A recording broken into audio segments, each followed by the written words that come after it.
Nate Madlock from Olathe. He's boy, he put some weight on, some strength on. He's I think he's 240 plus now, and he's a guy that jumps out at me as somebody that has really transformed his body. Ben Sennett the same way, a young fullback tight end that came in at maybe 210 pounds, and he's 245, 250 now. That he's going to be a big factor for us. Those are just a couple guys on each side of the ball that are really young that have really changed their bodies. And go through the receivers right now and what kind of a pecking order and how you feel about that position. Well, it's hard to have a pecking order yet because of just being through a few practices and not had all the live reps and things. But, you know, Malik and Phillip take a lion's share of the reps, and that's to be expected. They're returning guys. I'm going to miss some names, but Keenan Garber's jumped out at us, done a really nice job. He's so fast, and he's put on 10 pounds. He's stronger. He's going to be a factor for us. Landry Weber, Seth Porter are really going to be mainstays for us that are really good. Cade Warner's learning the offense, but doing a nice job. Eric Hommel's getting better, learning the offense. Sebastian, once he gets into the realm, will be a good player for us. There's a lot of good young players that are coming up, the Ty Bowmans, Jalen Travis. So we have great competition there. We have more depth there, which is a positive. And so we'll see how it plays out over camp. And how radically different is the offensive line this year with all that experience gained through the crowd last year?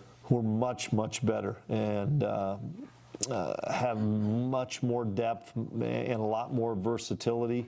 We're putting a little bit more stress on guys like Cooper Beebe, Katori Levinston, who are good enough to be in the top 5, that they have to swing and play both guard and tackle. So I'm excited about having more depth there. Carver Willis is advanced and can help us at tackle, as well as, you know, Christian Duff. Christian Duffy's the one that's staying at his spot at tackle, but then with Taylor Poitier and Ben Adler and Revis and Noah Johnson, we have so many more guys on the inside that, you know, we should be able to, and we should play 8 and 9 guys for sure. And based on a couple of young players, we could get up that closer to 10 guys playing. So we have more depth there. Yeah, Coach. With the departure of Drew Wiley, White Hubert, what's the importance of the front 7 having a bigger impact on your team? Yeah, you lose a couple of great players up front, and Drew and it's tough with losing those guys, but Timmy Horn stepped in and has replaced Drew Wiley. It's hard to replace what Drew has meant to the program, but Timmy's done a nice job of that. Plus, you have Eli Huggins in there, and so and Pickles stronger and more athletic, and so we feel like we're in good shape there. Losing Wyatt at defensive end, that you know, is a drafted kid, impact guy. We're playing a lot of guys there, from Bronson Massey to Khalid Duke, and Spencer Trussell's coming along. Spencer will play a lot of football for us. We need to have guys like Nate coming along and continue to get better.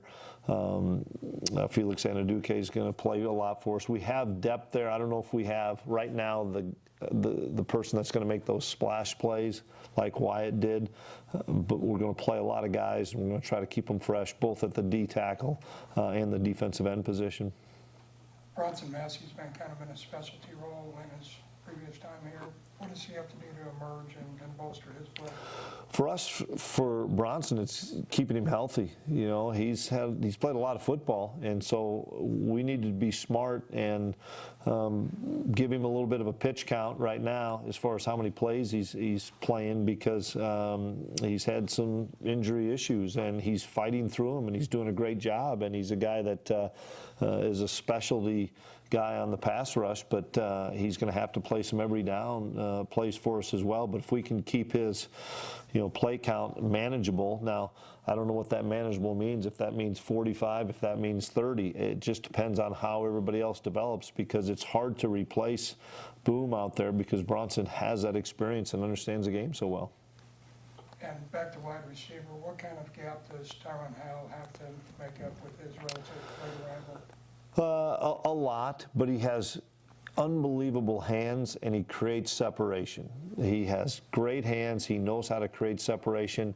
But because he arrived here in July, he didn't get all those reps in the spring, all the reps in summer to understand the trade shift and motions that we have and how we're reading things with the quarterback and being on the same page of the QBs. He'll work at it, and we're excited that he's here because, you know, that kid doesn't drop any balls. I mean, he gets it in his area, and he's got strong hands, and he makes plays. You talked a lot about the depth in a lot of different positions. 1 through 85, I know you have more than that. Is this as good as you felt about your team since you've been here?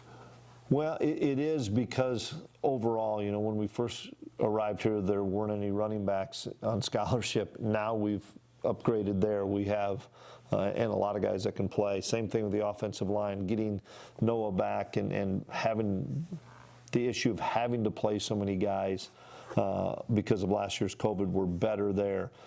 We've upgraded from a secondary standpoint just with depth through some transfers and some guys that have come into the program. But, you know, the mainstay is still going to be Jerron McPherson. He's going to be the one that leads it back there. So we're better because we have more bodies. We're better because when you go out there and just watch those guys in the last 3 weeks of July, summer conditioning, we look bigger, we look stronger, we look more athletic. There's more guys at all those positions. And so is there a position of weakness? We're going to find out because there always is something we have to improve on, but we're going to need to see some of these padded practices and then, knock on wood, try to avoid an injury at a position that we could be thin at.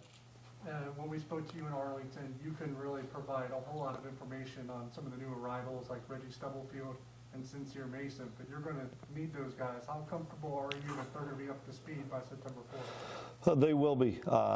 Reggie just gets the game. I've been really amazed at Reggie. He's playing corner for us, and he just understands the game of football, and so he just picks things up, and you don't have to tell him many things twice. He just understands it. Sincere is a little different. He's playing safety for us, which is a much more complex position to play. But watching what he's done, and Coach Kleinerman and I talked about this yesterday, how far he's gone in 3 or 4 days of just kind of grasping some things, and we're throwing everything at him and at the offense and defense. We tried to heavy overload the install because our fall camp is just 2 weeks, so we're trying to heavy overload the install on offense and defense. But I like what he's doing. He's got athleticism. He can move his feet. He can play man coverage.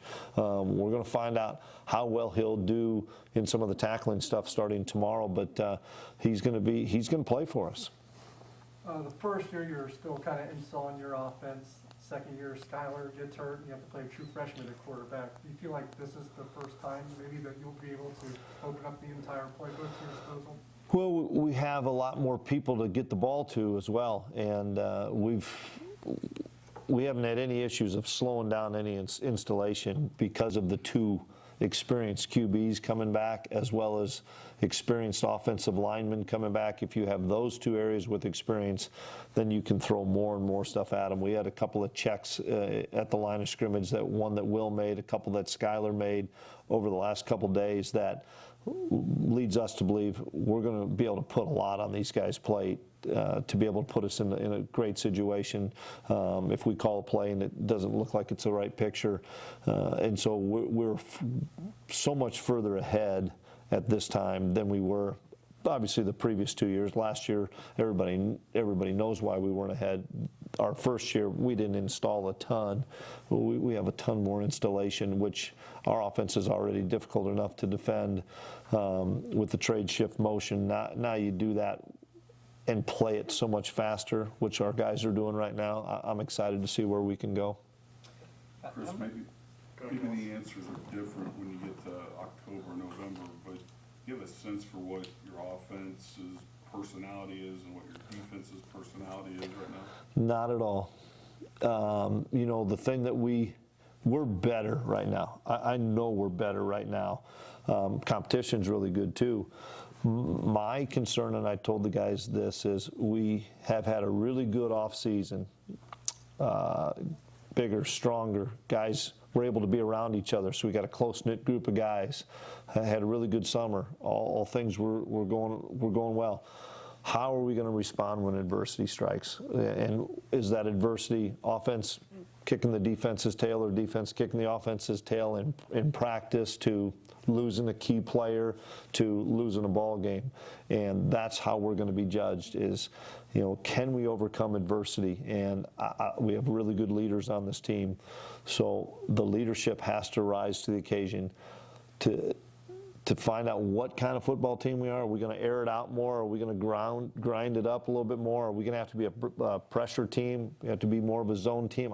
We're still trying to figure that out just based on learning our personnel. And maybe you partially answered this, but since you've been here, do you feel like your chemistry is as good as it has been? Is the locker room as good as it has been? It is, until you hit adversity. It is, and how do we handle adversity?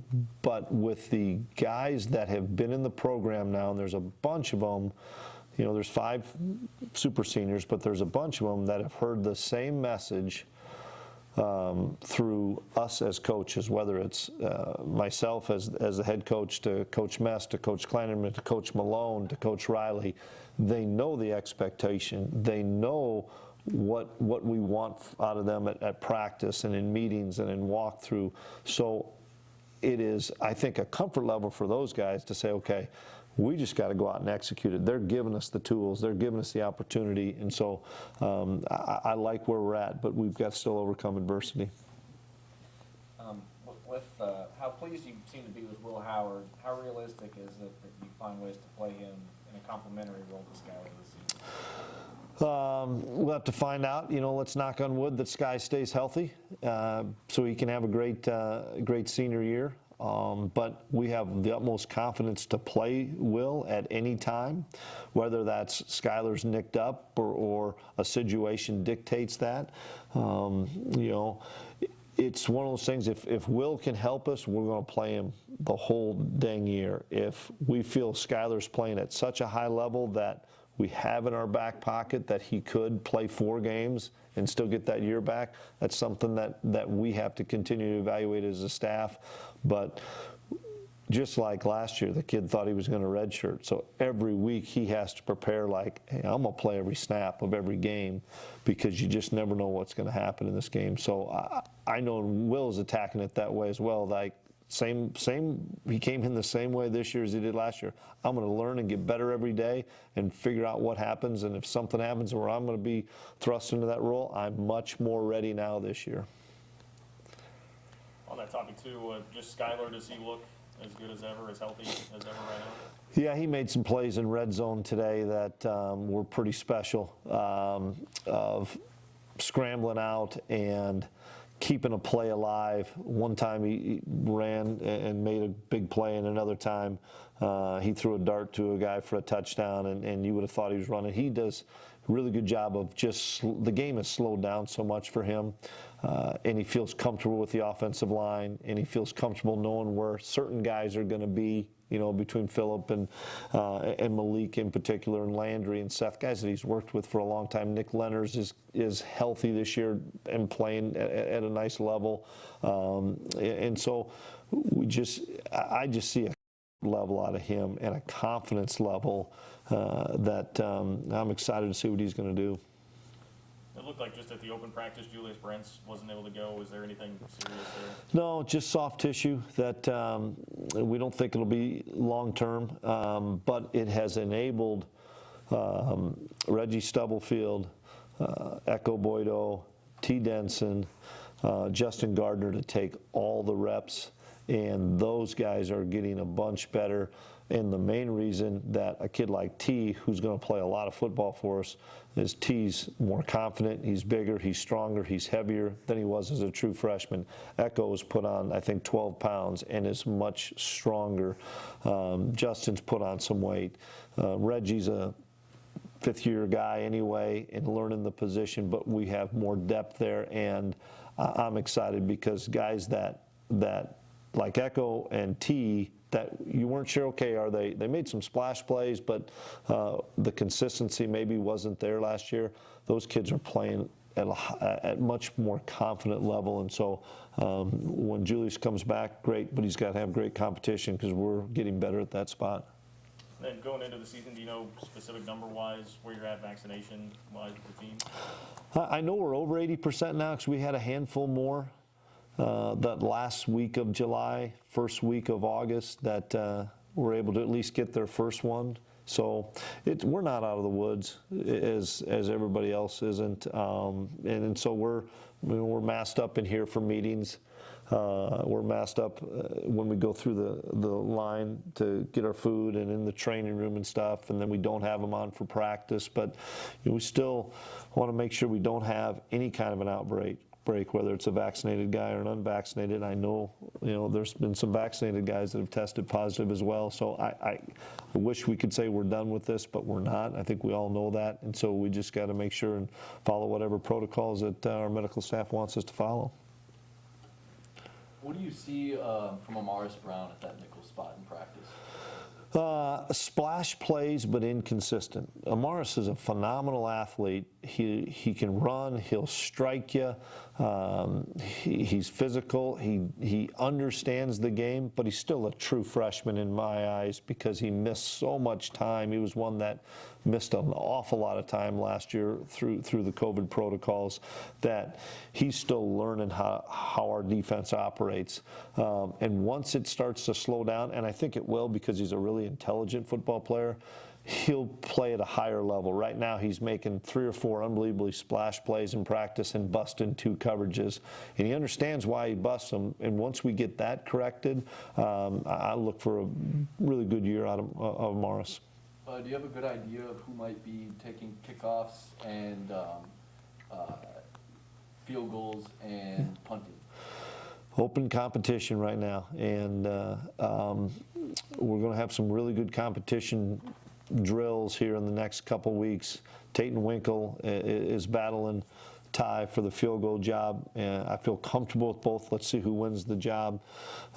Jack Bloomer and Ty are battling for the punting job. Chris Tennant's in there as well, a young freshman that I just need to see more of, but he's a long kid with an explosive leg. And then kickoffs, you have Ty, you have Chris, you have Tatum. Hopefully we can give Ty a break somewhere so he's not doing all 3. I know he wants to do all 3, and I love that he wants to. And he might be able to do all 3 and might be the best at all 3, but somewhere along the line we have to find somebody that can be winning one of those jobs so that Ty maybe doesn't have to do all 3. But we have really good competition, and all those guys are really good athletes. Last one for me. Do you still see, I think Big 12 Media Days, you said something around you want Deuce Vaughn to touch the ball around 20 times a game. Is that still kind of what you're thinking? We'll see, but we'd like to be in that 15 to 25, but that's not just carries. I mean, that could be a kick return. It could be a punt return. It's going to be some balls out of the backfield. It's going to be some jet sweeps. We have to find creative ways to move him around, but the only way we're going to be able to give it to him that many times is by other people making big plays, and we're showing. I mean, Jacardier Wright's much better right now. Joe Irvin is much better right now. Clyde Price is much better right now. That helps Deuce Vaughn. And as those 3 guys continue to improve, it allows us to move Deuce around a little bit and play with some 2 and 3 tailback sets as well. So other people have to step up, and we feel better about having more of those guys that can be playmakers, and maybe there's a game Deuce only has 7 to 10 touches because somebody else is making plays. Anyone else? Ryan, be the last one. Hey Chris, just a follow-up on the running backs. I mean, we hear so much about Deuce and Joe and Jacardier, but are there any guys beyond those 3 that you feel confident can really work in the rotation this year? There's going to have to be, whether that is, Shippers is doing a nice job, and he's new. We brought him from DB to running back last year, so he's learning that position. Clyde Price is better. DJ Giddens and Devin Withers are young players that the game's just not slowed down for them, but they're both talented young players. And so, we'll see what happens over the next few weeks. They're going to have plenty of opportunities because we're probably not going to hit Deuce a whole lot from a live standpoint. I want to see what some of those younger backs can do. And, you know, Joe missing last year, I want to get him in some more live action because Joe Irvin, I don't know if he's the fastest kid on the team. He plays the fastest on the team right now. And it's fun to watch him because he is an electric kid. And man, does he go a million miles an hour. And he's a guy that we can get the ball to and he can do some good things. You brought up Giddens. How much of an advantage was it? You mentioned just having your son and seeing Desmond Purnell and Centennial League play. How much it helped getting to watch him in the Cup City? It does. It helps. I mean, especially last year, because all those other guys we never saw at all. And so being able to watch those kids live, it just gave me a little bit different perspective. And hopefully I can do the same thing again this year. But all of us coaches will be out, knock on wood, this year to watch games and stuff.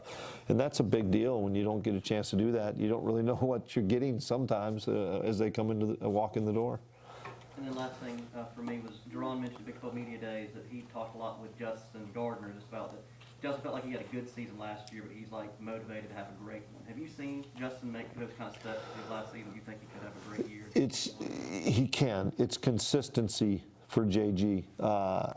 He's a really physical guy. He's got great length. He aggressive. He's another one of those guys that we feel better because we have more guys at corner, and Justin can be a difference maker. Absolutely, he can be, especially with his length. And let's see how it plays out over these next 3 weeks because there's going to be some really good competition at corner. All right, everyone. Thanks. Thank you. Good seeing everybody.